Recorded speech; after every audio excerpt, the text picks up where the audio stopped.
నాకు తెలిసినంత వరకు రాష్ట్ర చరిత్రలో ఎప్పుడూ కూడా ఈ స్థాయిలో ఇంత గొప్ప ఉద్యమం సక్సెస్ఫుల్గా పూర్తి చేసిన పరిస్థితులు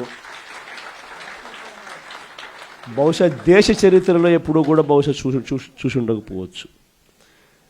అది చేసినందుకు మీరు కృషి చాలా ఉంది అని చెప్పడానికి మిమ్మల్ని అందరినీ కూడా అభినందించడం కోసం ఖచ్చితంగా ఎన్ని మాటలు చెప్పినా తక్కువే. ఇక్కడ నుంచి మొదలు పెడితే ఎమ్మెల్యే సమన్వయకర్తల దగ్గర నుంచి, రీజనల్ కోఆర్డినేటర్స్ దగ్గర నుంచి, జిల్లా అధ్యక్షుల దగ్గర నుంచి, ఎమ్మెల్యేలు, ఎంపీలు, ఎమ్మెల్సీలు, సీనియర్ నాయకులు, ఇక్కడ నుంచి మొదలు పెడితే లోవెస్ట్ లెవెల్లో ఉన్న గ్రామ స్థాయిలో ఉన్న క్యాడర్ నిజంగా ఇంత కమిటెడ్గా ఒక ఉద్యమాన్ని మనస వాచ కర్మన దీన్ని ఎట్టి పరిస్థితుల్లోనూ కూడా ఈ ఉద్యమంను, ఈ స్ఫూర్తిని, ప్రజలు ఇక్కడ చెప్పే ఈ గళాన్ని ఖచ్చితంగా వినిపించేట్టుగా చేయాలి. రాష్ట్ర ప్రభుత్వం మెడలు వంచాలి, ఆ నిర్ణయం వెనక్కి తీసుకునేట్టుగా రాష్ట్ర ప్రభుత్వం మీద ఒత్తిడి తీసుకుని రావాలి అని చెప్పి పట్టుదలతో ఇంత గొప్ప ఉద్యమం చేసిన చరిత్ర బహుశా రాష్ట్రంలో ఎప్పుడూ కూడా జరిగి ఉండదు. నిజంగానే అందరికీ కూడా ఇక్కడ నుంచి మొదలు పెడితే గ్రామ స్థాయిలో ఉన్న ప్రతి కార్యకర్త దగ్గర వరకు కూడా ప్రతి ఒక్కరికి కూడా మనస్ఫూర్తిగా కృతజ్ఞతలు, అభినందనలు రెండు కూడా తెలియజేస్తా ఉన్నాను. దాదాపుగా 1,04,11,136 సంతకాలు ప్రతి జిల్లా నుంచి బయలుదేరిన ఈ నెంబరు, మన దగ్గరికి వచ్చిన నెంబరు, ఈరోజు గవర్నర్ గారికి మనం చూపించబోయే ఈ సంతకాలు ఆల్రెడీ బహుశా చూపించే కార్యక్రమం బహుశా మొదలై ఉంటుంది. ఆల్రెడీ బండ్లను మనం ఫ్లాగ్ ఆఫ్ చేసినాము. ఆ బండ్లన్నీ గవర్నర్ గారి ప్రెమిసెస్కు ఆల్రెడీ చేరాయి. అక్కడ గవర్నర్ గారి సిబ్బంది ఆ సంతకాలు పెట్టిన వ్యాన్స్ను అంతా కూడా వాళ్ళు చూస్తూ ఉండింటారు. బహుశా 1,04,11,136 సంతకాల 1,04,11,136 సంతకాలు చేసిన పత్రాలు ఈరోజు నిజంగా ఇదొక ఘట్టం, చరిత్రలో నిలిచిపోయే ఒక ఘట్టం. ఈరోజు నిజంగా చంద్రబాబు నాయుడు గారు తన ఈ మధ్యకాలంలోనే మొన్ననే కలెక్టర్ల సదస్సు జరుగుతూ ఉన్నప్పుడు తన నోట్లో నుంచి వచ్చిన కొన్ని మాటలు ఆశ్చర్యం కలిగించాయి.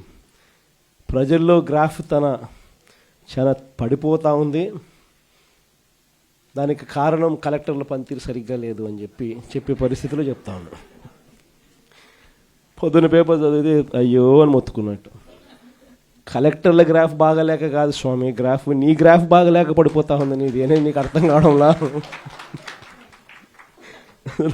నీ హయాంలో నువ్వు వచ్చిన తర్వాత ప్రజలకు ఏదైనా మంచి జరిగిందా అని అంటే ఒకటే మంచి జరగల.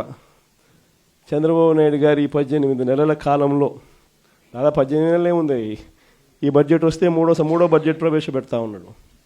ఈ మార్చిలో తాను ప్రవేశపెట్టబోయేది 3వ బడ్జెట్. అంటే మొత్తం 5 బడ్జెట్లు ప్రవేశపెట్టే అవకాశం ఈ ముఖ్యమంత్రికైనా ఉంటుంది. అలాంటిది 3వ బడ్జెట్ ప్రవేశపెడతా ఉన్నాడు ఈ మార్చిలో. అంటే 2 బడ్జెట్లు అయిపోయినాయి, అంటే 2 సంవత్సరాలు అయిపోయినాయి. ఈ మార్చి వచ్చేసరికి 3వ బడ్జెట్ కూడా ప్రవేశపెడతా ఉన్నాడు. మరి ఈ 2 సంవత్సరాలు ఈ కాలంలో 2 బడ్జెట్లు ప్రవేశపెట్టి దాదాపుగా 2 సంవత్సరాలు అయిపోవస్తా ఉన్న ఈ కాలంలో ప్రజలకు ఏదైనా మంచి జరిగిందా అని అంటే బోర్డు సున్నా కనిపిస్తుంది. అంతవరకు ప్రజలకు అందుబాటులో ఉండే అన్ని స్కీములు రద్దయిపోయినాయి.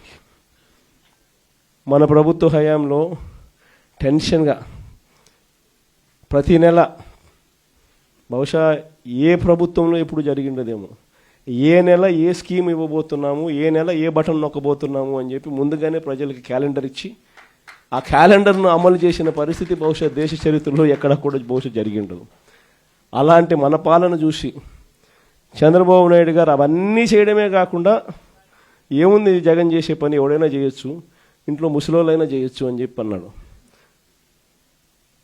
అవన్నీ చేయడమే కాకుండా నేను సూపర్ 6, సూపర్ 7 కూడా హామీలు అమలు చేస్తానని చెప్పిన వ్యక్తి ఈ 22 ఏళ్ళు కావస్తా ఉన్న ఈ సమయంలో చంద్రబాబు నాయుడు గారి హయాంలో జరిగింది ఏమిటి అని అంటే అన్ని పథకాలు, గతంలో జరిగే అన్ని పథకాలు రద్దు కావడం, సూపర్ 6లు సూపర్ 7లు మోసాలుగా మిగిలిపోవడం, పైగా వ్యవస్థలన్నీ పూర్తిగా నీరు గారిపోవడం, నిర్వీర్యమైపోవడం.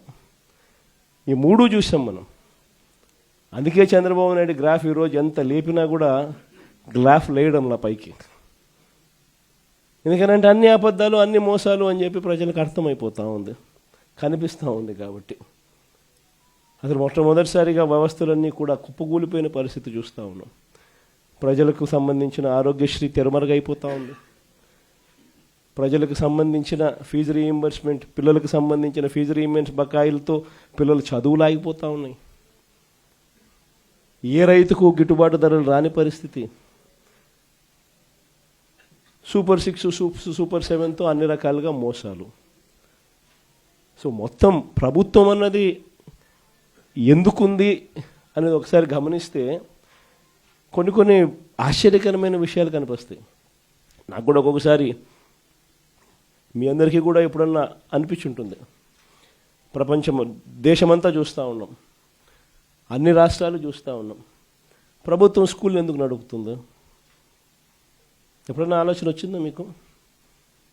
ప్రభుత్వం ఎందుకు హాస్పిటల్ నడుపుతుందో, ప్రభుత్వం ఎందుకు ఆర్టీసీ బస్సులు నడుపుతుంది? దశాబ్దాలుగా ఈ బుద్ధగా నేను చెప్పేది. స్వతంత్రం వచ్చినప్పటి నుంచి ఇన్ని చూస్తూ ఉన్నాం మనము. ఎన్నెన్నో రాష్ట్రాలు చూస్తూ ఉన్నాం. అన్ని రాష్ట్రాల్లో కూడా ప్రభుత్వ పని ఏమిటి అని అంటే, ప్రజలకు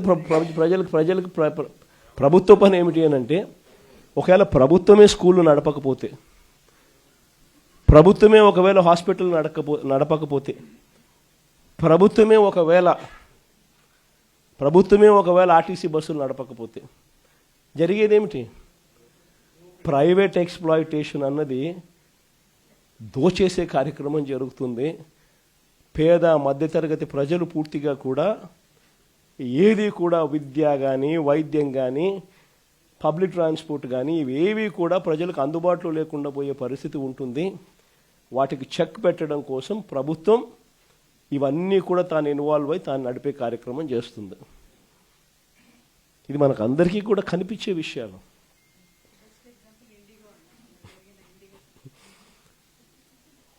ఒకవైపున అన్ని వ్యవస్థలు, ఒకవైపున ఇక్కడ ఈరోజు చూస్తే అన్ని కుప్పకూలిపోయిన పరిస్థితులే. గవర్నమెంట్ స్కూల్ ఎందుకు నడుపుతా ఉన్నది అని చెప్పి అనుకునే ముఖ్యమంత్రి బహుశా చంద్రబాబు నాయుడు తప్ప ప్రపంచ చరిత్రలో ఎవడు ఉండడు. గవర్నమెంట్ హాస్పిటల్ ఎందుకు నడుపుతుంది అని చెప్పి అనుకునే మనిషి ఒక చంద్రబాబు నాయుడు తప్ప ప్రపంచ చరిత్రలో ఏది ఉండడు.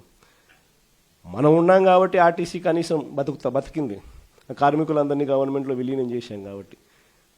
మనం విలీనం చేయకపోయింటే చంద్రబాబు నాయుడు గారు వచ్చిందంటే ఆర్టీసీ కూడా ఈ పాటికి అమ్మేసి ఉంటాడు.